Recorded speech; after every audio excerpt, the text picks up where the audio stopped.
It was one of the most popular and longest-running sitcoms of its time. Ooh, I love that sound.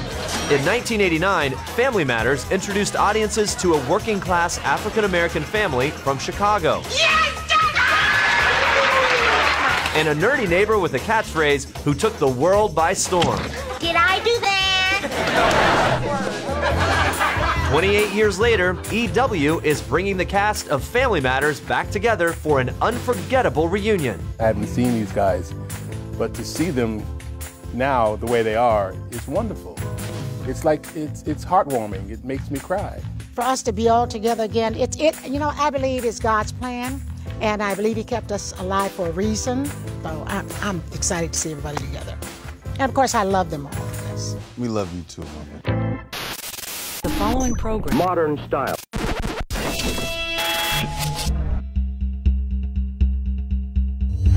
Don't lie to me, you've been eating donuts. Oh, Carl, did you have some of those ones we always have to get? Oh, you did. Look, there's a little jelly on your finger. There's some crumbs underneath. Excuse me, baby. This is a family matter, and you're in the line of fire. The story of Family Matters began back in the late 80s with another ABC sitcom, Perfect Strangers. Balky, the apartment is a mess. I think we should get a maid. Of course, and I hardly think getting a young woman to milk a goat is going to solve our problem. Perfect Strangers was a sitcom set in Chicago. It starred Mark Lynn Baker as this good Midwest boy who ends up taking in his cousin, played by Bronson Pinchot, who's from the Mediterranean. These odd couple cousins are forced to live together, and hijinks ensue. Now we are so happy we do the dance of joy. Hey! Hey, hey, hey, hey, hey, hey, hey! Perfect Strangers was produced by TV heavyweights Bob Boyett and Tom Miller. In the 80s, Boyett and Miller were behind a string of hits, including Happy Days, Mork and Mindy, and the early Tom Hanks sitcom Bosom Buddies. Heavens me, I have been so rude. I haven't introduced us. This is my sister, Hildegard. And this is my sister, Buffy. Family Matters came about because ABC wanted a show about a black family. And Bob Boyett and Tom Miller turned to Michael Warren and myself and said, hey, let's do a black family. William Bickley and Michael Warren were seasoned writers with a long list of credits, including Welcome Back, Kotter, Laverne and Shirley, and Happy Days. They had written together for over a decade and worked on Perfect Strangers from the very beginning. ABC was interested in a black family, so Michael and I went off and created a family.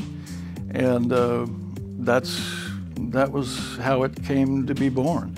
We just started thinking of characters, and then they emerged on paper. One of the characters already existed on Perfect Strangers. Bartakamus, this is Harriet Winslow. Nice to meet you. How do you do? Harriet runs the elevator here. Whoa! Well, your job must have its ups and downs. Harriet Winslow, the straight-shooting elevator operator, played by 39-year-old Jo Marie Payton. Is this elevator going up? No, this week is going sideways. The first year that I did Perfect Strangers, when I got it, I was contracted for half of the season. But then the character became very, very popular, and out of the 20, I think it was 26 first episodes, I did like 22 or 23 of them. And then at the end of the first season, Tom and Bob called me to a meeting and said, we're going to spin your character off. We cast Jo Marie because we decided to do a sort of spin-off on Perfect Strangers, and she was already regular on Perfect Strangers. So that's how Jo Marie came to be part of the mix, and it just went from there. But I cried like a baby. I want to get you a husband and some kids and a sister and a mother-in-law and all that kind of thing. I said, well, okay. The role of Harriet's husband, Carl Winslow, went to Reginald VelJohnson. The 37-year-old actor was coming off his breakout performance as Sergeant Al Powell in the 1988 classic Die Hard. Welcome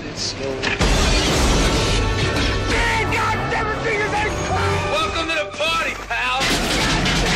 Well, I had done a movie, and the producer... A movie. Die Hard. It was a movie. Like how you teed that up. Little thing. And the producers had seen the film and they'd asked me to come in and audition.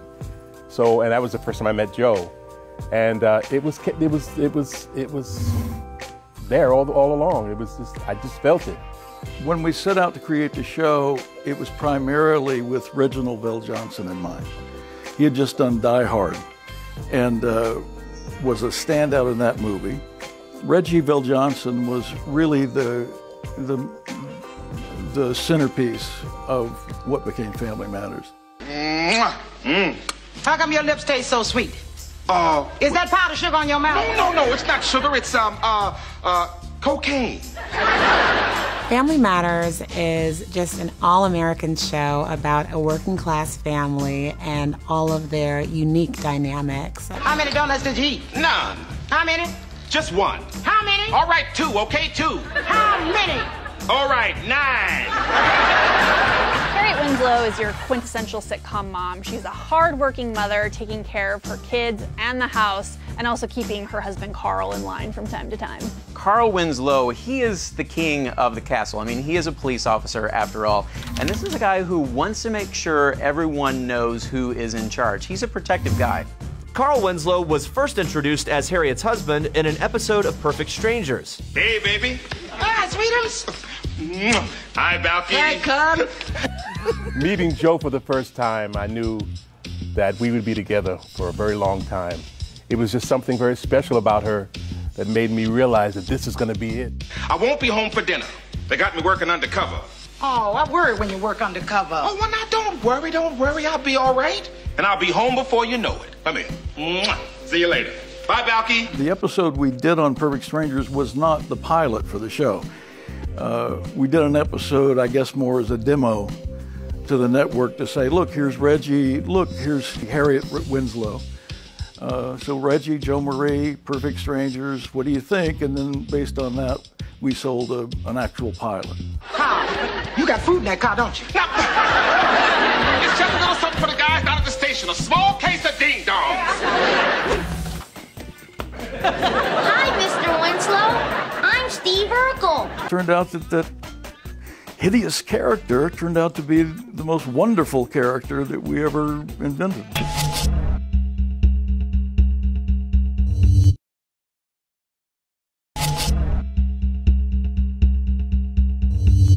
Harriet, you put out all these fresh flowers?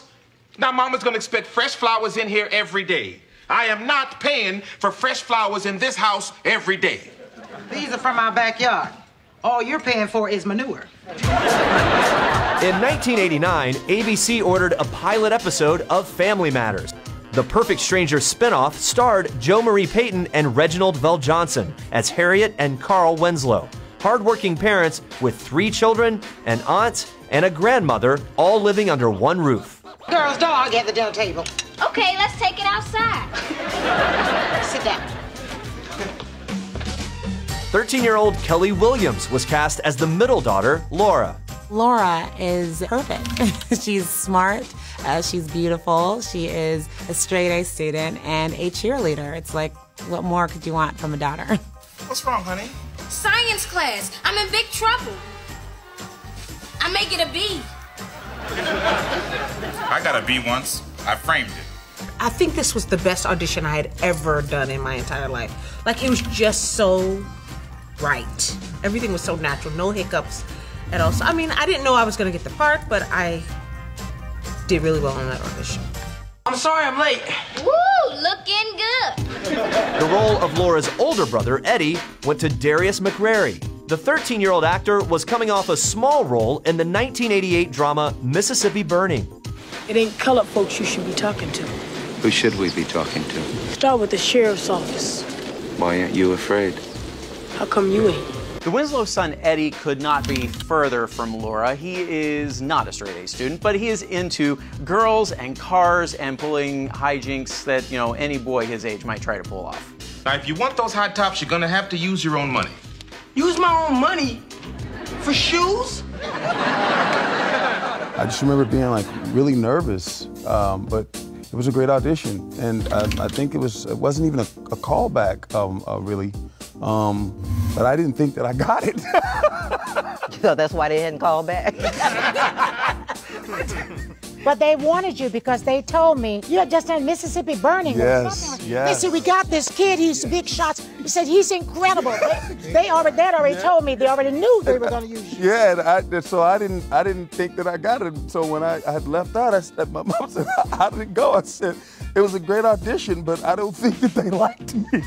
Let me hold him. No, Aunt Rachel said I could take care of little Richie. I want to hold him. You can hold him when you get older. When I get older, he won't be a baby anymore.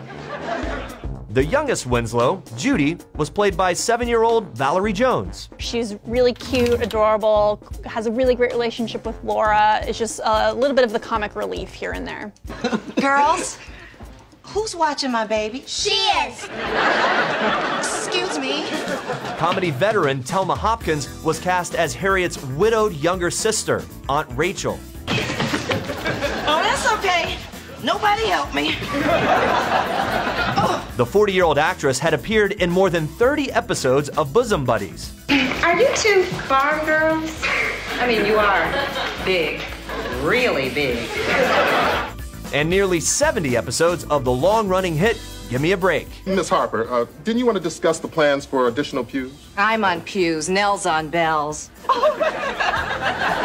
Aunt Rachel was Harriet's younger sister, and she starts off the show as a fiction writer, and she has her own son that also lives with the family, Richie. When am I going to see the next chapter of your novel? I'm dying to know what happens. So am I. I had worked with Bob Boyett before doing Bosom Buddies. That was my first show with them. And so when they got ready, they had already gotten Joe and, what's your name again? Reggie. Him. They had already gotten them, and they called me in for a meeting and told me about the show. They said they hadn't even pitched it, I guess, at that point, but they had me in mind for this role. And like I said, I was like, anything you do, I'm there, you know. Are we ever gonna eat? My digestion's about to shut down. Rounding out the cast was Rosetta Lenore as Estelle, Carl's street-smart mother. I'll go apologize to Harriet. And to show I'm sincere, I'll try to choke down a piece of that meatloaf. The 78-year-old actress had starred in the historic all-black version of Macbeth, directed by Orson Welles, but was probably most recognizable from her 16 episodes of Gimme a Break. You've got a lot of growing up to do, and when you do, you'll realize that your mama is a woman just like you. Grandma Estelle, Mother Winslow, as she was also known, a short woman, but very strong and big in her presence and her stature. She was this rock-solid foundation of the family, and she was a pretty cool, hip grandma, too. Don't forget she was reading Rolling Stone in the opening theme song. She had a tough time on Gimme a Break, and so she wasn't sure that she wanted to do any more television because she was getting up in age. And so Bob Boyett called me. He said, well, I called her, and she said no. He said, will you call her? I said, sure. And I called her and I said, Rosette, I know that you thought you wanted to retire. I said, but if ever you were to take a job for people that are going to take care of you, this is the job. And she called me back, she took it. I'll handle your father at dinner. Your grandma is going to fight for your right to party. She was our foundation. She was the anchor. And theatrical royalty. Yes. Absolutely. Opened all the doors. She was. Every series has a set leader. It can be a director, it can be a star. But it's an emotional foundation that an actor brings to a set. And Rosetta had that. I love you. Oh, I love you so much. I love you too, Grandma. Who she was made everybody want to be better.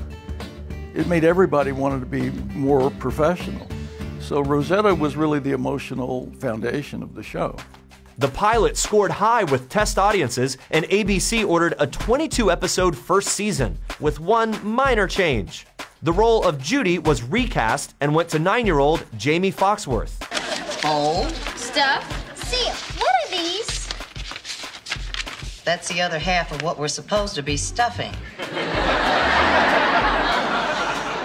Jamie Foxworth was brought in the second episode to play Judy for the rest of that character's run. and she just fit the mold of this character really well. And the comedy's family-sized. I told your mama she can move in with us. The premiere of Family Matters. Family Matters premiered in September 1989 as the lead-in to Perfect Strangers. He's got the whole world in his hands. In the beginning, ratings were good, but not great. It was a charming show. It wasn't as funny as I think I would like it to be, but it had a central charm to it, which is often the most important thing.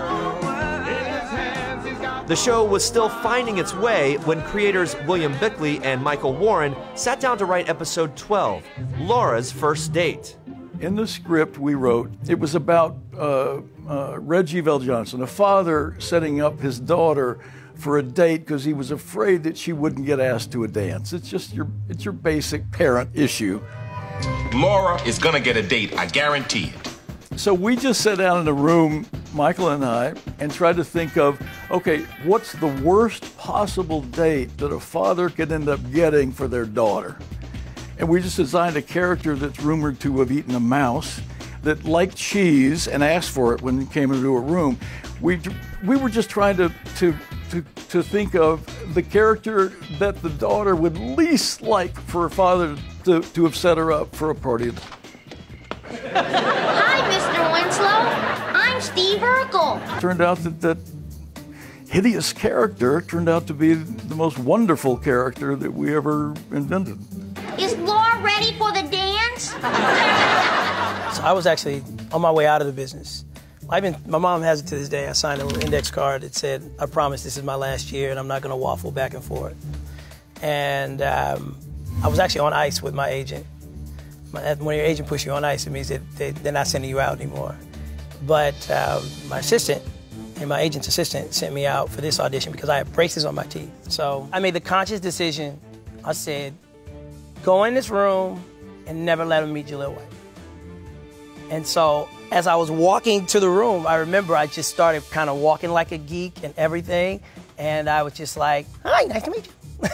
did the voice. I have to tell you, Mr. Winslow, when my dad said you fixed me out with Laura, why, I thought I'd wet my pants. Jaleel White walked in the casting room with some sort of character that none of us had ever considered, and brought something to what was supposed to be a one-episode small role, and we were blown away. I've been crazy about her since the first grade, but she always thought I was some kind of a freak. Go figure. I always tell people, I'm like, look, I was just a 12-year-old black kid doing an Ed Grimley impersonation. Oh, and to get to meet Pat Sajak, like I suppose you could do better than that. No way. Because it seems to me that he would be a pretty decent guy, I must say. But what's so funny about that series is because I'm African-American at this time, people are not thinking that my influences were white. So what I was doing was coming off completely original. And I think I booked the job within 24 hours. I hope you don't mind if I stay a while. My parents told me not to come home till 10. People would ask me about it, with the show. I said, we were a good soup, boiling. We had all this spice, but boy, we needed that salt. When he came in and threw that salt up in there, it was a pot that nobody could just get enough of, you know what I mean? And every time we finished the show and we would hear people screaming and clapping and everything, we knew that first step was not our last step, and it was going on, and we were going to the moon. Hello, y'all. I'm Steve's cousin, Myrtle Urkel. At the end of that first episode, though, I went in my dressing room and I cried. And then the producers came to check on me, and my dad told them that I would never do that character again.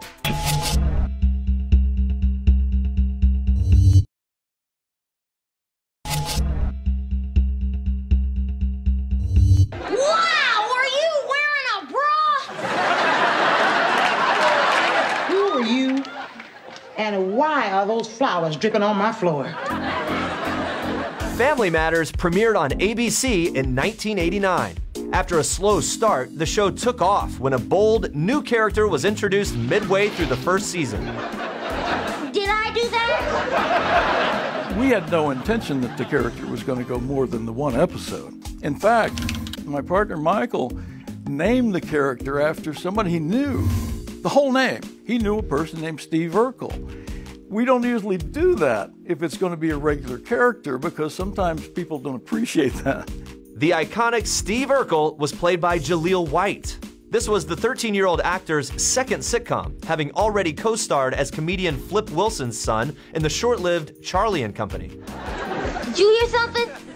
I thought I heard something. It sounded like a bear talking to a monster. Urkel is the neighbor next door who is so annoying, you have to love him. He is a quintessential nerd. Suspenders, high pants, white socks, thick bifocals. He's that guy. Hi, Laura. I hear you can't get a date for the dance. So, in the first episode, Laura actually wanted this one kid to ask her out. You can forget about Mark. He's gonna ask JoBeth Hensley. And I was just this thing getting in the way. Did I mention my dad knows Wayne Newton? And Carl took it upon himself because he thought Laura was having a hard time getting a date to the dance, to ask me without ever asking. Did you ask like my father or something you called? Something like that. Yeah, and without ever having seen me. Does your son, Steve, by any chance happen to have a date to the party tomorrow night? So he hooked her up with the school nerd on his own volition, just trying to do the right thing. And then I remember I came through the door and I just kind of did this thing, you know, in the doorway with those flowers. Hi, Mr. Winslow. I'm Steve Urkel. And again, it was a deliberate motion. Like I did this thing when I introduced myself, and Carl gives this look. It's just like, what the hell have I done? And you know, at that point, I just became, in the first episode, something to hide, you know, in the house while we get Laura on the date with the real boy who, you know, she wants to go on. Why don't you go in the kitchen there and wash off the roots? Good idea, Mr. Winslow. And I think our chemistry started immediately. Yes. Excuse me. What have I done? Anyway, there was a frat there that night. And, you know, everybody wasn't social media back then. Sometimes they used to have to corral people to come watch tapings of television shows that weren't hits yet.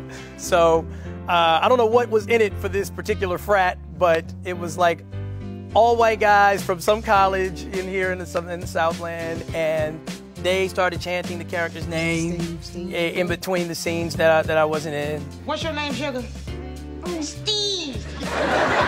After that weekend passed, got a call from the producers, and they said they were bringing me back. And over the weekend, they made a deal with my agent for the rest of the season. And after that, it's just... It's history. It's history.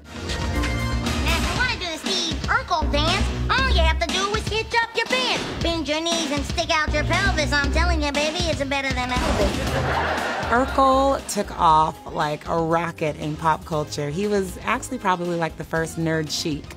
There was nothing chic about him, but there was so much merchandise built around how popular his character became. In the 90s, you pretty much couldn't go anywhere without running into Steve Urkel in one form or another. They sold Urkelos at the grocery store. They sold Urkel talking dolls at the toy store. We're being introduced to the Urkel doll. He's got my look, my laugh, my voice, and all.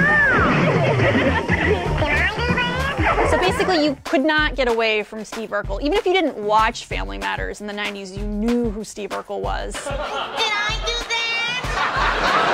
Urkel's catchphrase that you can't forget, did I do that? Did I do that? I don't even do it justice. It was so annoying. But did I do that was huge. Everyone to this day will say it. Did I do that? Did I do that just became this thing that became synonymous with me doing something completely obvious and then saying it afterwards. Did I do that?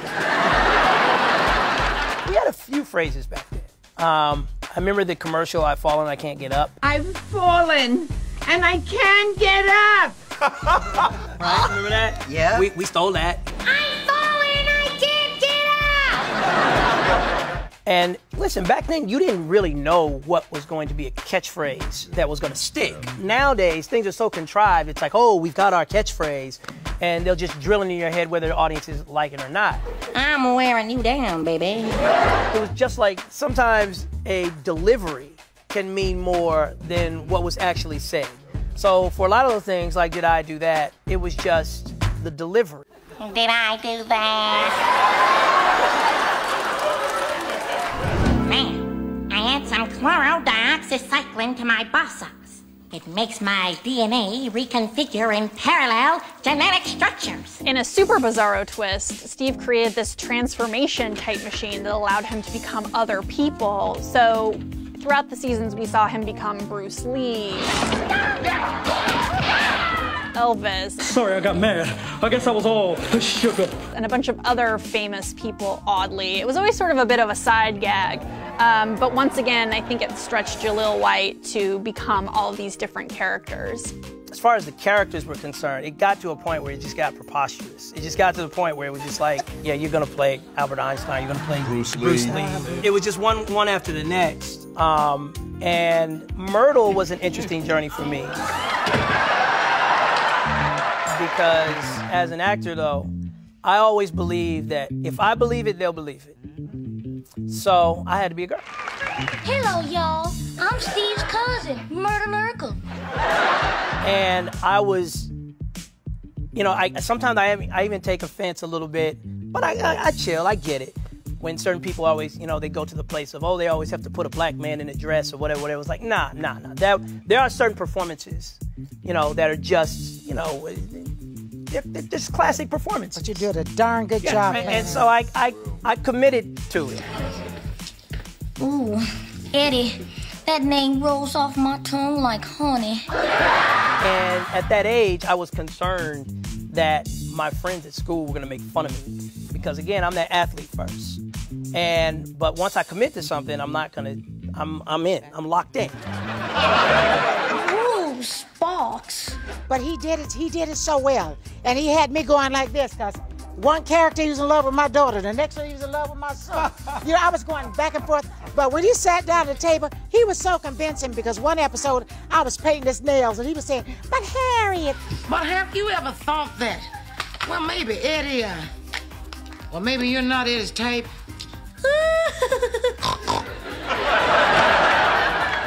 And like I said, it just kept me like this, these different characters. No boy can resist Myrtle Urkel. Well, I'm gonna take that boy like Grant took Richmond. At the end of that first episode, though, of Myrtle, I went to my dressing room and I cried.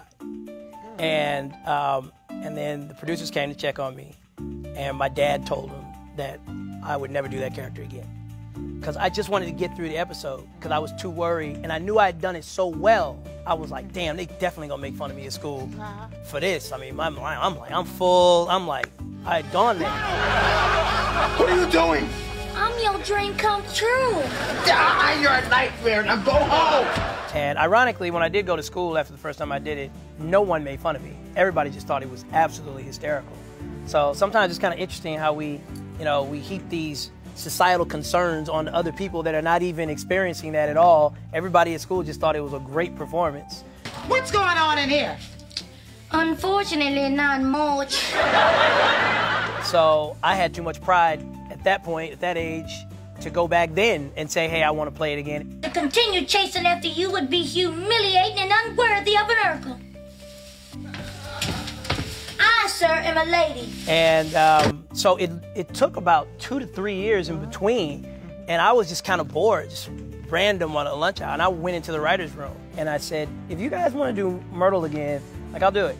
And I remember they just cheered. Hi, y'all. It was a good shot in the arm. At that age, I was starting to get a good idea for what were going to be good sweep episodes. And I just felt like we needed the shot. And that's how Myrtle came back. But make sure to save room for dessert. Well, what's for dessert? Me. we loved you so much, you know. And I remember coming through the set one day, and he was crying. I know he missed his mother, but we were all there for him. So you have always been special to me, and you've turned out so beautiful. Thank you, Joe.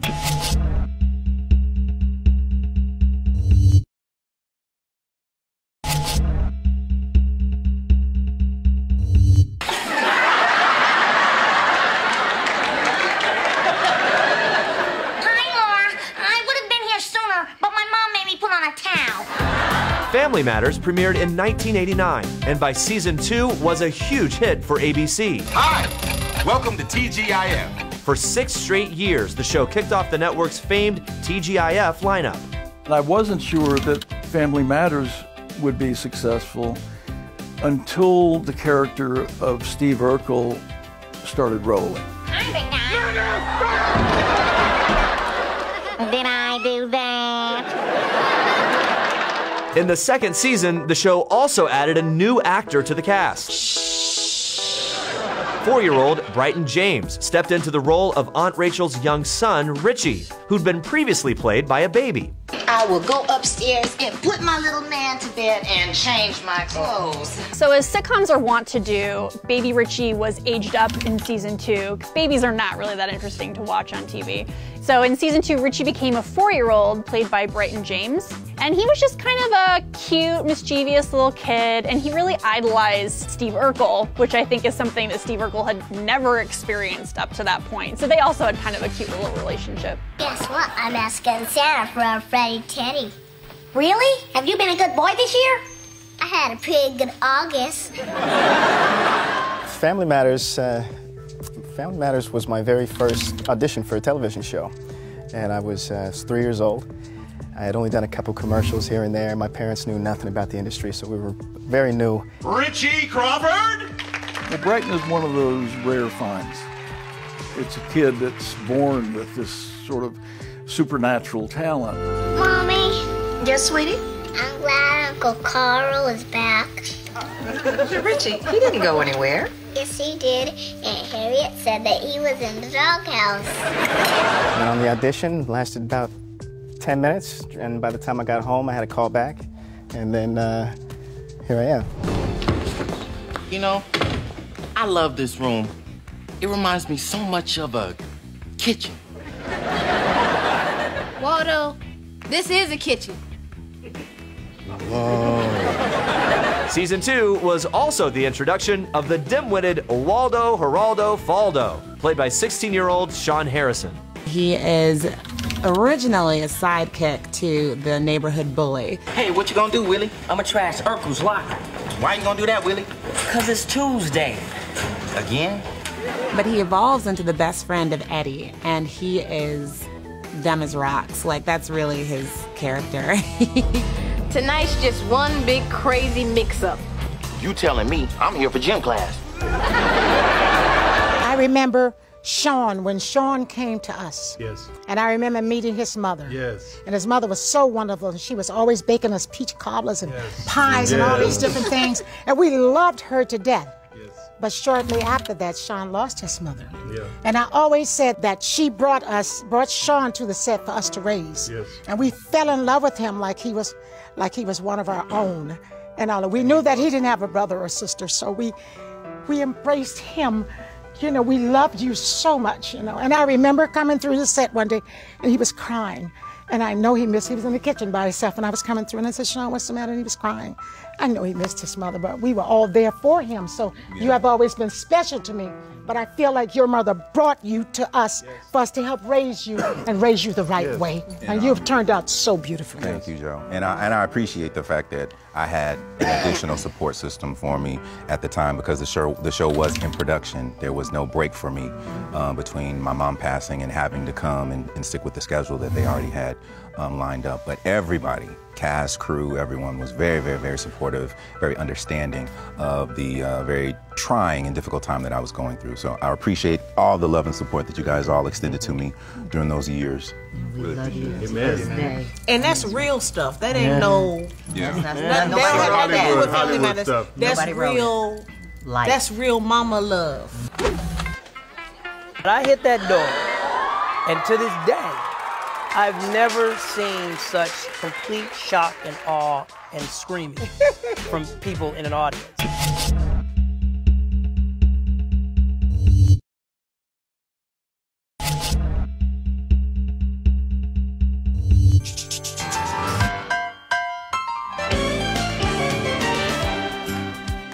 We did 215 episodes, and there's certain episodes that really just stand out for me. I enjoyed the quilt. My favorite episode was the quilt. Laura, you didn't sew your grandmother's quilt. That quilt has been in our family for 200 years. That quilt is priceless.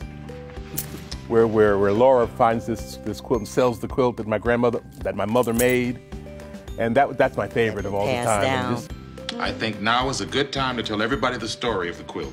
Yeah, tell us quick before Laura sells it again.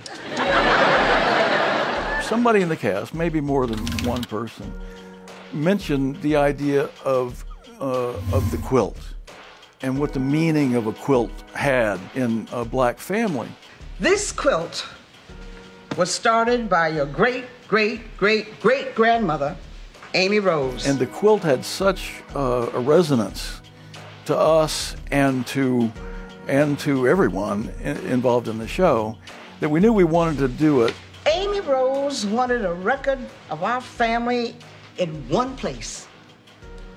It was to be passed down from generation to generation. It was just a sweet, sweet story because it really did give a history. Each piece of cloth has a special meaning. This was a piece of your great-aunt's wedding dress, right, Mom? That's right. And tell why this piece of cloth basically was so precious. I think I know the perfect place to keep this quilt. Where's that? In Laura's room. What do you say, sweetheart? You mean you trust me with the quilt? Now more than ever. I never let it out of my sight, I promise. Until the day I give it to my daughter. It was just a great episode. Something I loved about our show, there was always a message and there was always something good. There was like a nugget at the end, but the quilt was my favorite. I love you. Oh, I love you so much. I love you too, Grandma. We did this episode called Baker's Dozen. Carl, the restaurant wants to buy your tarts. The restaurant wants to buy my tarts? Yes! Who had to make all these? Rachel. Rachel. Everybody Rachel had to make all these pies, right? Tarts. They were literally tarts. They were tarts. Thank you for correcting me. Tarts, all right? 12,000 tarts by Monday? And I just remember, and I was new to the show at that point, and I was just like, man, they get to throw pies at each other. We work hard for the money, so you better treat us right. Wow! I'm like, I want to be in this scene. Like, how can I get in this scene? So I remember going up to David Duclain after a run through. And I said, David, please, just whatever you do, can I just be in this scene? I don't care what I have to do. Say your prayers, Winslow. And he and Gary Ventura just looked at each other like, yeah, we put you in the scene. And what happened was they would send you a script at night with a courier. So the script came, and I'm like excited, going through the script to see if they put me in the pie fight, because I want to get my swing on. I want to throw pies at Darius and Kelly. I got a good arm, baby. We got to do this. And these suckers made me come in at the end of the scene and get pie. And just say, Heidi Ho Winslows, or whatever came out of my mouth. I saw your lights were on. Got anything to eat? They all stopped and turned and just threw all their pies at me.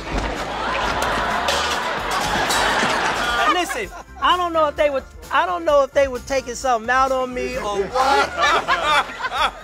But I did it. I didn't complain even when I saw it. But them pies came so hard and rough at me. And if you even go back and you look, you see me stumbling and staggering and everything. They didn't hold nothing back. I didn't get to throw nothing at you. I just took pies. Stop it. I made him stop it. I was ready to beat everybody up there. Hey! Look at you people. Look at my kitchen.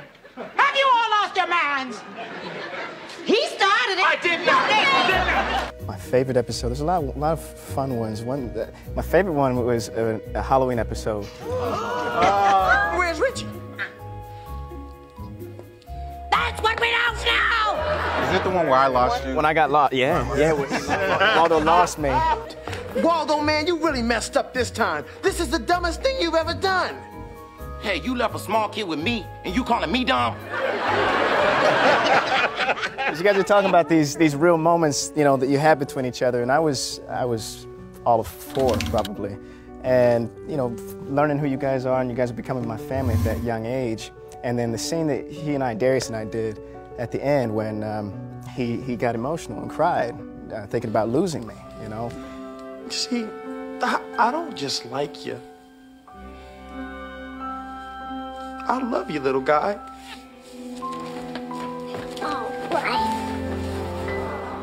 And I knew I knew what we were doing. It was all pretend, but it was the first time I got to see from this new person in my life this real emotion. I knew it was real. I knew how much he cared about me because they all did, but he was one of the ones that really... Oh, man, you're gonna make me cry, man. Cut that out, man. That was my little guy. That was my little dude. At first, it was like a first acting moment, too, because I remember my parents helping me prepare for it. Was, you know, this is the situation. You gotta act like you're scared and this and disappointed in him. So did you get much candy with Waldo? Are you kidding? He threw eggs at houses and then rang the doorbell. We spent the whole night running.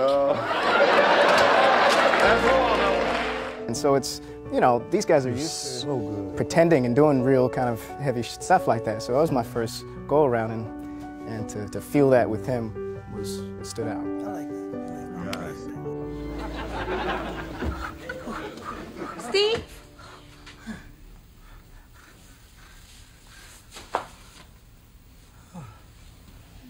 Steve? Steve who? My favorite episode would have to be Stefan Urkel's first episode. And the only reason why is because it came such a shock to me that people were so interested in seeing me as me. No. There is no Steve here. I'm Stefan, sweet thing. I thought it was boring. And I remember telling our producer, David Duclon, this is boring. And he was like, people need to see you this way. That to me started, I feel like puberty started for me that night. You are worth another trip. I do. Because basically what that character was, you know, I was over-complimenting every Winslow family member. BG. BG? Well, big guy, of course. I used to love to compliment this guy, you know, because he'd do this little giggle and shimmy. Hey, are you losing weight? Turn sideways. Uh-oh, where'd you go? He don't even remember his like movie. he was there. Were you even there? Were you present? Are you Reggie? Was I there? Yeah, right. But I love that episode because when I hit the door, and to this day, I've never seen such complete shock and awe and screaming from people in an audience.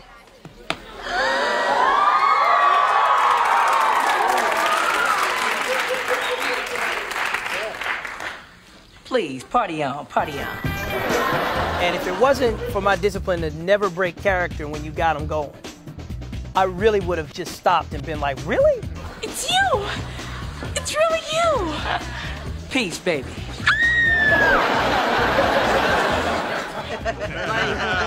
I would have just stopped the scene and just been like, but you don't ever break magic when it's happening. And instead, the skill you develop is to milk something. We have some serious honeys in here. Oh, this party is the bomb.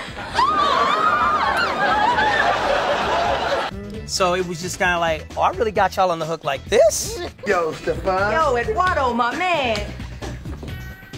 Oh, I'm sorry. I don't know that handshake. How could you? I just made it up. That episode to me just meant a lot to me because I felt like there's some kind of bridge there for me becoming a young man. Absolutely.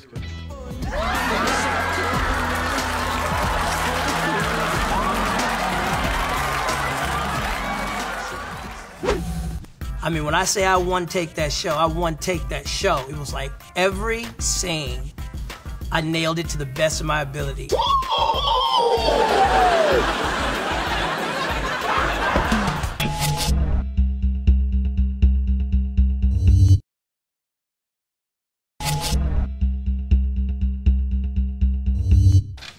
I did all my Christmas shopping in one day. And you fit every gift in that little bag.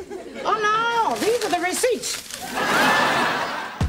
Family Matters premiered in 1989 and ran for an incredible 215 episodes. Oh, my God! But midway through the 9th season, the hit series lost its very first cast member when Jo Marie Payton decided to leave the show. How did a guy like me ever end up with a genius like you? I don't know. I guess I wasn't paying attention. Including her time on Perfect Strangers, Payton had played Harriet Winslow for more than a decade. When it was time to go, I had already put in 10 and a half years I had done this character. And the way I explain is that when you're a baker, you don't always want to bake cakes or cookies. You want to bake pies. You want to bake bread. I wanted to do something else. So when it was time for me to go, I did like my mother said, when it's time to go home, just take your toys and go home. Instead of writing the character off, creators Bickley and Warren decided to recast the role, which went to 50-year-old Judy Ann Elder. Hi, Harriet. How are you, Harriet? What are we talking about, dear? Oh, I was telling Steve about how I was going steady with Georgia when I met you. Oh, her. Wow, it was hard for me to, after 9 years of doing something with one person, it's like getting a divorce and marrying somebody else, and it was weird. I mean, honestly, I can just say, like Reggie said, no disrespect to Judith, who came in to play her, but I felt like my mom was gone. You'll always be beautiful to me. It was hard, and I'm glad that she's here today. In the end, Payton only missed out on 15 episodes because after 9 wildly successful seasons, Family Matters finally said goodbye in 1998 with a 2-part series finale. It's a long-standing Urkel tradition to wait 3 months before consummating the marriage. But Steve! Okay, you talked me out of it. I mean, really, honestly, the last episode was really emotional, I think, for all of us. I remember the last episode very vividly. Very vividly, actually. What I remember most about the show is I won Take the Show. I mean, when I say I won Take That Show, I won Take That Show. It was like every scene, I nailed it to the best of my ability. The International Space Program has chosen you to be the first student in space.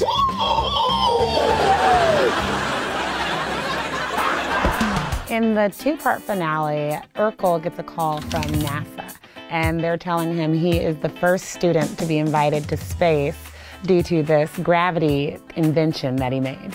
What's the matter, Houston? Well, the AGF 5000 has drawn a satellite off course. Where's it headed? Right at you. While in space, Urkel's gravity machine causes a satellite to go out of its orbit, and it actually shoots into the spaceship that Urkel and his fellow astronauts are on. I hope this baby has airbags! And it's looking a little scary. It's like a little bit of Apollo 13 happening in this episode. The Explorer is spinning out of control and I'm about to blow chunks! All right, Steve. You're going to have to stabilize the ship. The other crew members get knocked out when trying to correct the ship, so it's up to Urkel to save the day. Congratulations, Steve. Course correction completed. The satellite's antenna punctured the hull. I figure we can break it off and patch it from the inside. The crew needs to dislodge this satellite from the spaceship, but because they've all been knocked out and injured, basically, there's no one left to do it but Urkel. You're going to have to send out the nerd. Holy macanoli! So he straps on his suit and goes outside to try to fix it. I did it!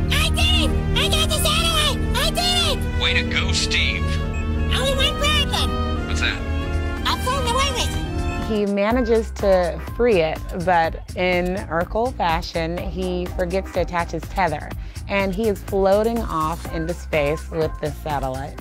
See what I'm thinking is? What if I hotwire this sucker? Things look hopeless, but you can never count Urkel out. So he ends up jerry-rigging this satellite to get its thrusters working. He basically thrusts himself back to the spaceship just in time before his oxygen runs out. Oh my God, it's a miracle. I can't believe this. The nerd's okay.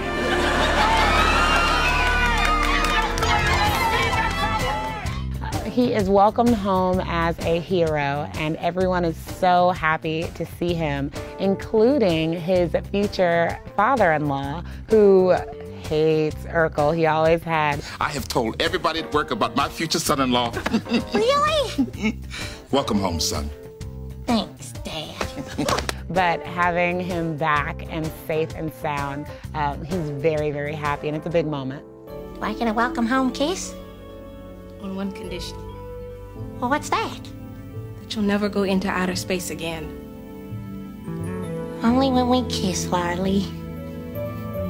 Only when we kiss. And then I just remember at the end of the show, it was like Kelly and, you know, Darius are there, and we're about to go out for outros to say bye to the audience. And it was like, that's when I broke. That's when the tears started. I think I experienced it a little different. Like, I already knew that I would miss seeing you guys. I knew that that my life would be different. I spent probably 42 weeks a year at Thelma's house during the weekends. She was like my other mother. Jo Marie, you know what I'm saying? These people are family. And to not have that same amount of time and energy with them was difficult for a long time. Everybody! Nearly 20 years after their emotional final episode, Family Matters remains the third longest running African-American sitcom ever made. And for fans hoping for a reboot, the cast is ready, willing, and most definitely able. Jaleel and I were talking just a little while ago, and he said, you know, we can do this. And I said, if they dropped a script at our feet when we walked out of here, we would come back in tomorrow, and the next day we'd have a show shot. Absolutely. Because we all have that rhythm. We have the rhythm. We have it, and we haven't lost it. Like I said, as soon as you're together, it's back to normal. Back to normal. When I look back on it, I can almost look back on it as a third party now. Like when I see myself on BET and Centric and all these different outlets and now Hulu, you know, I look at the screen and I'm like, wow, man, who is that guy? Like, I know that guy, but that guy lives inside of me almost like in the sunken place, like he really does. I think there's just something really magical about this cast and the real feelings that are here. It wasn't just for the screen. It was that kind of show. Family really did matter. I will never have another experience like this ever again, and I know it. Yeah. These kids were little kids when I came on the show, and we watched them grow up to be excellent adults, and I'm going to miss them as I miss them today. And Family Matters will always be very special to me in my heart.